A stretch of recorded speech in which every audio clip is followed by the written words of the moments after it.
오늘 말씀은 우리 마태복음 6장 5절에서 6절 말씀을 보도록 하겠습니다. 또 너희는 기도할 때 외식하는 자와 같이 하지 말라. 그들은 사람에게 보이려고 회당과 큰 거리 어귀에 서서 기도하기를 좋아하느니라. 내가 진실로 너희에게 이르노니 그들은 자기 상을 이미 받았느니라. 너는 기도할 때에 네 골방에 들어가 문을 닫고 은밀한 중에 계신 내 아버지께 기도하라. 은밀한 중에 보시는 내 아버지께서 갚으시리라. 아멘.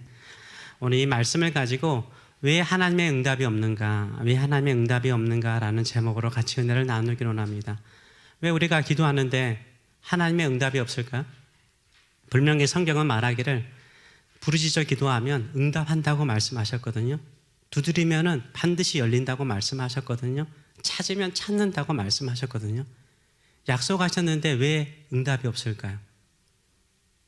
왜냐하면 하나님께 기도하지 않기 때문인 거예요. 하나님께 기도하지 않기 때문에 응답이 없는 거예요. 하나님께 기도했다면 반드시 하나님이 들으시고 응답하시는 줄 믿습니다.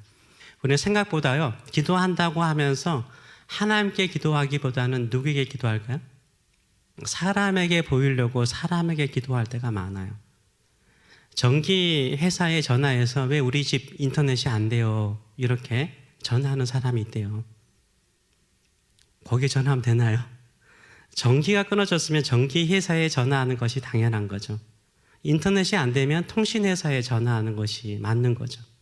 그런데 인터넷이 안 된다고 전기 회사에 전화하는 거예요. 주소가 잘못된 거죠. 제가 어느 집에 방문했는데요. 계속 초인종을 눌러도 사람이 안 나오더라고요. 그래서 문을 두드렸어요. 그래도 사람이 안 나오더라고요. 하도 답답해가지고 그 사람에게 전화를 했습니다. 그랬더니 어느 집? 옆집. 옆집에 가가지고 문을 두드리고 초인종을 눌렀던 거죠. 엉뚱한 집에 문을 두드리니까 열리지 않는 거예요. 기도 응답도 마찬가지입니다. 기도 응답도 마찬가지인 거예요. 하나님께 기도하면 하나님이 반드시 응답하세요. 근데 우리가 기도한다고 하면서 누구에게 기도할 때가 많아요? 사람에게 기도할 때가 많은 거예요. 사람에게 보이려고 하는 기도를요, 예수님께서 뭐라고 말하냐면 외식하는 자의 기도라고 말씀하세요. 외식하는 자의 기도라고 말씀하세요. 5절 말씀 보게 되면 또 너희는 기도할 때 외식하는 자와 같이 하지 말라. 그들은 사람에게 보이려고 회당과 큰 거리 어귀에 서서 기도하기를 좋아하느니라. 내가 진실로 너희에게 이르노니 그들은 자기 상을 이미 받았느니라 라고 말하고 있어요. 이 외식하는 사람의 기도는요, 이미 상을 받았다라고 말씀하세요. 지난주에도 구제에 대한 이야기를 했습니다. 선행을 하면요, 상이 있어요, 없어요? 반드시 상이 있어요. 좋은 일 하는데 하나님이 상 안 주실 리가 없어요. 상이 있어요. 사람에게 보이려고 구제를 하면 사람에게 받아요.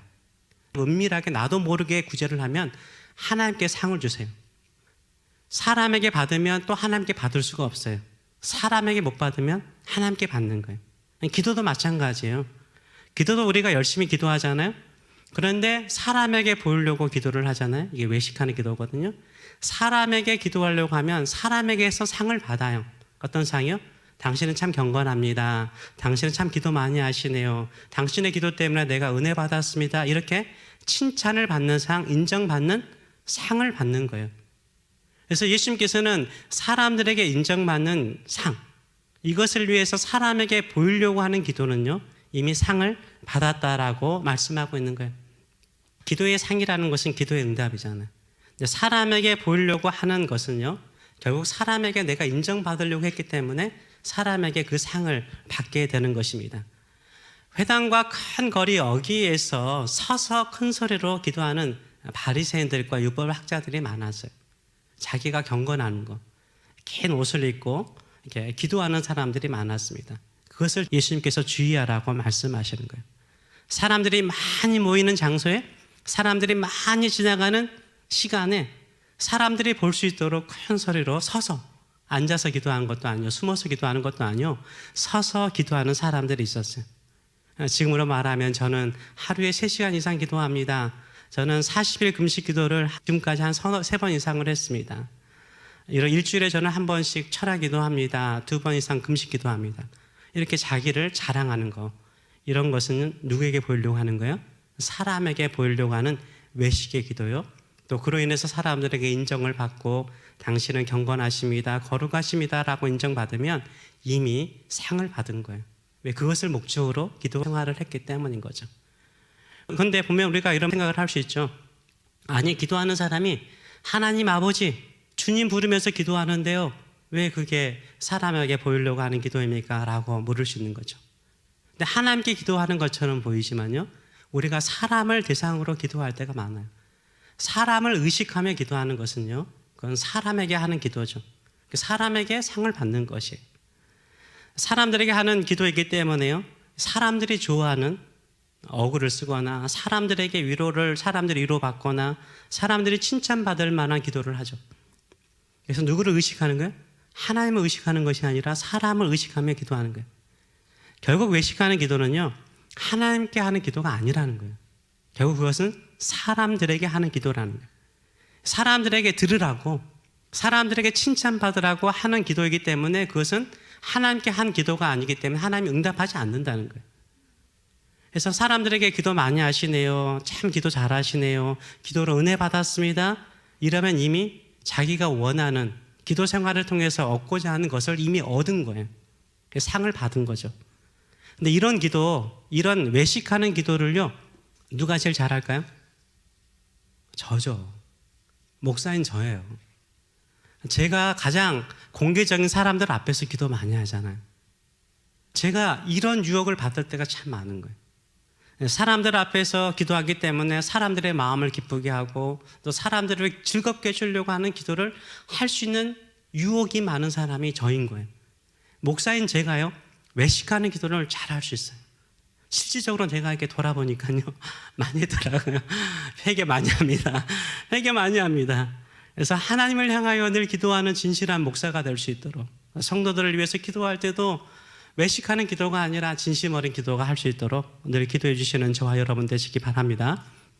그렇다면 이 외식 기도와 반대해서요, 외식 기도와 반대해서 골방 기도를 주님께서 말씀하세요. 진심 어린 기도는 골방에서 들어가서 은밀하게 하는 기도라는 거예요. 6절의 말씀을 보게 되면 이렇게 말씀하시죠. 너는 기도할 때 네 골방에 들어가 문을 닫고 은밀한 중에 계신 내 아버지께 기도하라. 은밀한 중에 보시는 내 아버지께서 갚으시리라 라고 말씀하세요. 골방에 들어가서 은밀하게 기도하래요. 골방이라는 것은 어떻습니까? 작기 때문에요, 혼자만 들어갈 수 있어요. 나 혼자만 있을 수 있는 방인 거예요. 누구도 없어요. 나 혼자만 하나님을 향하여 나가는 거예요. 아무도 없기 때문에 누구를 의식하지 않아요? 사람을 의식하지 않아요. 사람에게 신경 쓸 필요가 없는 거예요. 오직 하나님만을 만나는 장소가 바로 골방인 것입니다. 오직 은밀한 장소에서 하나님 아버지께 기도하는 것이 골방 기도인 거예요. 은밀한 장소에서 오직 하나님 아버지만 바라보고 기도할 때요, 하나님 아버지께서 찾아오세요. 우리의 소리를 들으세요. 우리는 이때요, 이 골방에 들어가서 사람을 의식하지 않고 오직 하나님만을 바라보고 기도하잖아요. 그러면요, 사람이요 진실해져요. 그리고 부르짖어요. 울부짖어요. 통곡해요. 왜요?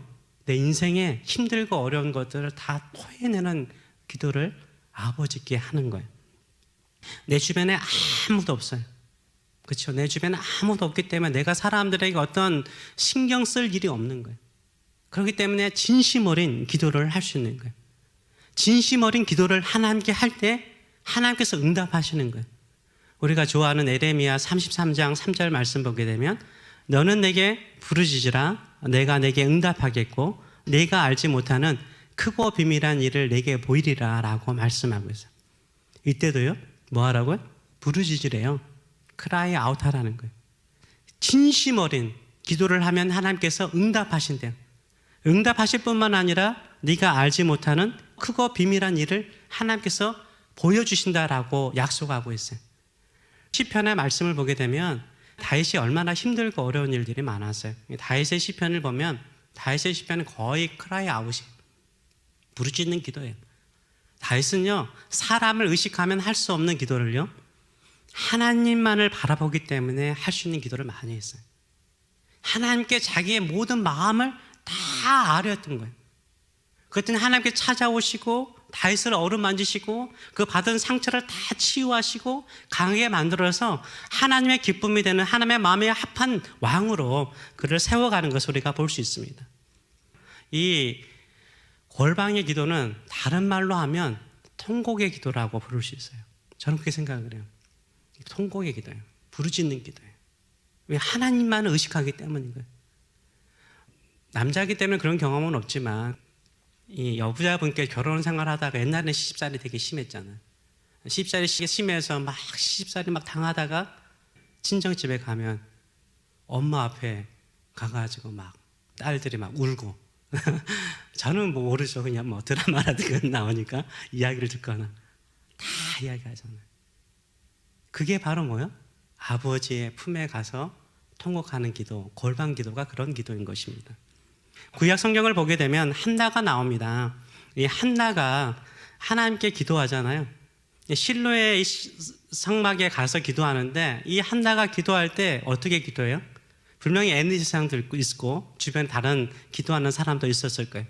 근데 한나의 마음에 하나님께만 집중되니까 사무엘상 1장 10절을 보게 되면 한나가 이렇게 기도했대요. 한나가 마음이 괴로워서 여호와께 기도하고 뭐 했다? 통곡하며 wept much. 많은 눈물을 흘렸대요. 많은 눈물을 흘렸대요. 그 진심 어린 기도. 오직 하나님만을 바라보고 하나님만을 의식하며 하나님께 도움을 구하는 그 눈물의 기도를 하나님께서 들으시고 사무엘을 주신 거잖아요. 기적의 아이를 주셨잖아요. 아들을 주셨잖아요. 이게 바로 골방의 기도인 거예요. 예수님께서 겟세마네 동산에 제자 3명과 올라갔습니다. 그런데 제자 3명이 자버리죠. 예수님은요, 오직 하나님 아버지만을 바라보고 하나님 아버지의 뜻대로 살고자 하는 결단의 기도를 하실 때 어떻게 기도하셨는가? 누가복음 22장 44절은 이렇게 표현하고 있습니다. 예수께서 힘쓰고 애써 더욱 간절히 기도하시니 땀이 땅에 떨어지는 핏방울 같이 되더라 라고 말하고 있어요. 예수님께서요, 기도하실 때 그 기도하는 그 소리가 울부짖는 기도잖아요. 가슴에서 물러나오는 예수님의 기도잖아요. 아들로서 인간의 모든 죄를 짊어지고 가야 되는 그 십자가의 길을 향한 그 울부짖는 기도잖아요. 애써 기도하시는데요, 뭐가 됐다고요? 땀을 흘릴 정도로. 여러분 기도하실 때 땀 흘려 본 적 있어요? 땀을 흘릴 정도로 기도하셨다는 거예요. 그런데 그 땀이요, 그 땀 속에 뭐가 들어갔다고요? 피가 섞일 정도로 간절히 기도했다는 거예요. 그 땀 속에 피가 섞일 정도로 예수님은 간절히 기도했어요. 울부짖어 기도했죠. 그것이 바로 골방 기도인 거예요. 오직 하나님만을 바라보고 한 기도인 거죠.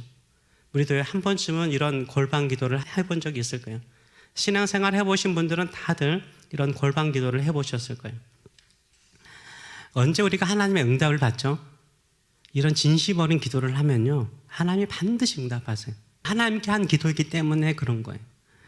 어느 성도님께서 약한 자녀가 있었대요. 그래서 태어날 때부터 너무 약하기 때문에 항상 어머니로서 자녀를 위해서 기도하지 않을 수 없는 거잖아요.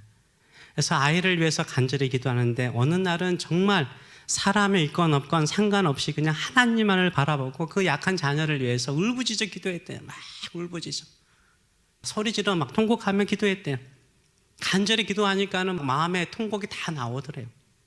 애통하며 부르짖어 기도했대요. 그랬더니 하나님이 찾아오신 거예요. 성령께서 역사하신 거예요. 그러면서 자기의 마음속에 이런 마음을 주시더래요. 네가 그렇게 간절히 기도하는 네 자녀가 건강한 두 팔이 있고 건강한 두 다리가 있고 착한데 오히려 감사하며 살면 안 되니? 이렇게 위로해 주시더래요. 그게 응답이죠. 위로를 받고 사시는 거예요. 그러면 하나님께서 어떻게 하실까요? 응답하셨죠. 그러면 우리가 알지 못하는 그 비밀한 일을 그 자녀를 통해서 이루시는 줄 믿습니다. 하나님께서 그 뜻을 이루어 가시는 거예요.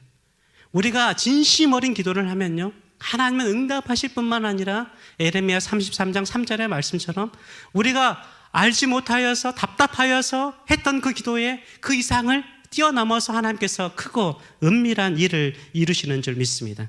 저도요, 기도 생활하면서 외식하는 기도도 참 많이 하고 또 진심 어린 기도도 하죠. 제가 이렇게 곰곰이 돌이켜보면요, 기도 응답이 언제 이루어졌는가 이렇게 돌아보면요, 언제 기도 응답이 있었어요? 진심 어린 기도. 새벽이라든가 혼자 와가지고 막 눈물 콧물 흘리며 몸속에 있는 모든 노폐물들 다 나오면서 하나님의 은혜를 구하고 하나님의 도우심을 구할 때는요, 하나님이 응답하시더라고요. 진짜 응답하시더라고요. 제가 작년에 코비드-19 걸려가지고 죄송합니다. 걸려가지고 한 2주 동안 계속 힘들었잖아요. 사경을 헤맬 때가 있었는데요. 그때 참 진심 어린 기도를 했던 것 같아요.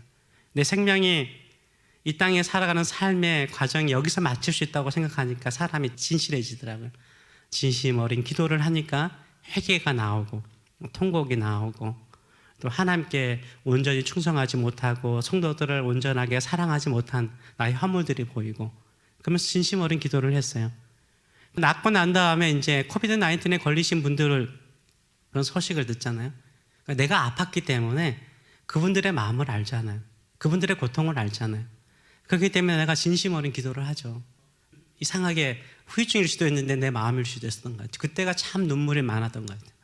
눈물을 흘리면서 그분들을 위해서 기도하는데, 어느 한 분은 3주 만에 병원에 들어가시고 3주 만에 소천하셨어요. 내가 참 그분을 존경하고 사랑하는데 그분은 하나님께서 데려가셨어요. 한 분, 우리 문 집사님 같은 경우는 2개월 이상 병원에 있었음에도 불구하고 하나님께서 은혜를 베푸셔가지고 살려내시는 기적을 행하셨죠. 제 마음속에 그런 마음이 있어요. 하나님, 살려내신 하나님에 감사하면서도 소천하신 그분을 생각할 때마다 마음에 하나님께 섭섭한 거예요. 왜 그분을 일찍 데리고 가셨습니까? 라는 마음이 들 때가 많아요. 근데 저는 에레미야 33장 뒷구절이 너무 마음에 드는 거예요. 너는 내게 부르짖으라 내가 내게 응답하겠고 네가 알지 못하는 크고 비밀한 일.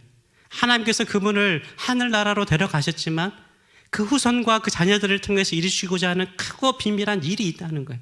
아멘. 그 크고 비밀한 일을 하나님께서 이루시기 때문에 우리는 기도해야 되는 거예요. 그것을 바라보고 기도하시는 저와 여러분 되시길 축원합니다. 우리는요, 늘 하는 기도, 특별히 사람들을 의식하는 기도는요, 이미 사람들에게 인정을 받았기 때문에요, 이미 상을 받은 거예요. 하나님의 응답은 없는 거예요. 사람을 의식하지 않고 오직 하나님만을 바라보고 예수 그리스도의 십자가의 길을 따라서 가서 기도하잖아요. 그러면 하나님께서 반드시 응답하여 주시는 줄 믿습니다. 저와 여러분은 언제 간절하게 기도하셨는지요? 언제 골방에 들어가서 간절한 기도를 하셨는지요? 언제 내 몸으로 표현할 수 있는 눈물 콧물을 흘리며 통곡하면서 하나님 아버지만을 찾으며 기도하셨는지요? 골방의 기도는요, 미사오구의 화려한 표현이 필요 없어요. 아주 잘된 기도문이 필요 없어요. 오직 간절함, 오직 진실함만 필요한 거예요. 하나님 아버지만을 의지하는 그 믿음이 하늘 문을 열게 하는 줄 믿습니다. 진실로 나의 골방은 있는지요? 골방에 들어가서 언제 기도하셨는지요? 언제 내 마음을 다 토해놓고 하나님의 치유하심과 임재하심과 아버지의 축복을 바라보고 기도하셨는지요? 기도 생활하면서 이 골방의 기도를 하시는 저와 여러분 되시길 축원합니다. 하나님의 응답을 받으시는 저와 여러분 되시길 축원합니다. 기도하겠습니다.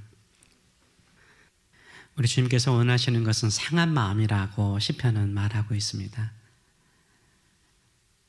언제 진심 어린 기도를 할 수 있을까요? 언제 하나님만을 바라보고 아버지만을 바라보고 기도할 수 있을까요? 그 진심 어린 기도를 하는 그 순간에는요, 우리 몸에 있는 모든 노폐물들이 다 나가요. 그래서 눈물도 나오고 콧물도 나오고 땀도 나고 그러는 거예요. 왜냐하면 진심 어린 하나님만을 바라보는 마음이기 때문인 거예요. 그런데 공교롭게도요, 진심 어린 기도, 골방의 기도를 할 때요, 응답이 있어요. 왜요? 사람에게 한 기도가 아니라, 허공을 향한 기도가 아니라 나를 사랑하신 아버지께 기도하는 기도이기 때문에, 예수 그리스도의 십자가를 바라보고 그 은총을 의지하여서 하나님 아버지께만 한 기도이기 때문에, 하나님께서 하늘문을 열고 응답하지 않으면 저 살 수 없습니다. 이렇게 아프고 힘든데 어떻게 사랑합니까? 하나님만을 바라보고 아버지만을 바라보는데 하나님께서 하늘문을 열고 응답하세요. 그의 영이신 성령께서 우리의 마음에 오셔서 위로하시고 치료하시고 기쁨을 주시고 즐거움을 주시고, 그 다음에는요, 우리가 깨닫지 못했던, 우리가 알지 못했던, 기도하는 사람이 알지 못했던 크고 비밀한 일들을 이루시며 나가시는 줄 믿습니다. 그것을 바라보고 짧은 1분의 기도일지라도, 기도 30초의 기도일지라도 진심 어린 기도, 하나님 아버지만을 바라보고 하는 기도가 되게 하여 주시옵소서. 우리 같이 한번 결단하며 기도하겠습니다. 살아계신 하나님 아버지, 우리는 너무나 기도를 자주 하기도 하고 또 많이 하기 때문에 늘 함께 하는 기도처럼 생각할 때가 많았습니다. 그런데 가끔 생각해 보면은 사람들을 의식하고 옆 사람을 의식하고 또 내 기도를 듣는 사람을 의식하고 기도할 때도 많았습니다. 결국 그것은 사람에게 하는 기도였고 사람에게 응답받는 기도였다는 것을 압니다. 이제는 예수님처럼, 한나처럼 정말 내 마음에 있는 깊은 내 내면에 속에 있는 것들을 다 가지고 주 앞에 아뢰올 수 있는 골방의 기도, 하나님의 아버지 말을 찾는 기도, 하나님의 위로를 기다리는 기도, 하나님의 치료를 기다리는 기도, 오직 하나님의 임재와 응답만을 사모하는 골방의 기도를 통해서 진심으로 하나님을 만나는, 하나님 아버지를 만나는 믿음의 성도들 되게 하여 주시옵소서. 하나님께서 골방에서, 차 안에서, 아니면 어디 구석진 데에 쪼그리고 앉아서 아버지 좀 도와주세요, 아버지 좀 치료해 주세요, 아버지 좀 응답해 주세요 라고 간절히 기도할 때마다 하나님 아버지께서 찾아오셔서 응답하시고 은혜 베푸시고 우리가 알지 못하는 크고 비밀한 일들을 이루어 주시옵소서. 이제는 우리의 영원한 아버지가 되시고 우리가 진심 어린 기도를 할 때마다 반드시 응답하시는 하나님 아버지의 크신 사랑하심과 겟세마네 동산에서 땀방울이 핏방울이 될 정도로 간절히 기도하셨던 우리 주님께서 우리에게 너도 나와 같이 골방에 들어가 통곡의 기도를 하라. 그러면 네가 하나님의 뜻과 영광을 위해 사는 인생이 될 거라고 말씀하시는 우리 주 예수 그리스도의 무한하신 은혜와 우리 속에 내주하셔서 단식으로 우리를 위해서 함께 기도하시는 성령의 임재하심과 교통하심이 살아가는 성도들 머리 위에, 자녀들 머리 위에 영원히 함께 하시기를 축원하옵나이다. 아멘.